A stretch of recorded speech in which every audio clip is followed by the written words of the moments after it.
नमस्कार मंडळी, रामकृष्ण हरी. तर आज काय केलं माहिती आहे का? बघा, ही इथं धन आणि शेपू टोचली होती ना मी. तर हे शेपूला काय अजून बी आलं नाहीत बघा, ह्याचं अजून फुलत आहे. आणि इकडच्या साईडला धन जे होतं ना, ते धन आज मी काढलेत बघा.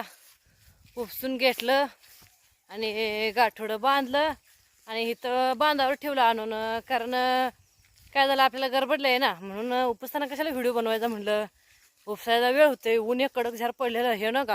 सगळं घामान बघा हे झालंय, चेहरा सगळा हे झालाय. आणि हे तर गटलं ठेवलं ठेवलं आणि मोटर जाऊन चालू केली. कारण आता जाऊन पाणी भरायचं आहे पटपट. हे बघा, हे असं आल्या धन आमचं मस्तपैकी आलेत बघा, दिसलं का? ह्याला धन म्हणते ते. हां, आपल्याला होते हो मसाल्यात घालायला म्हणा, कालवणमध्ये घालायला.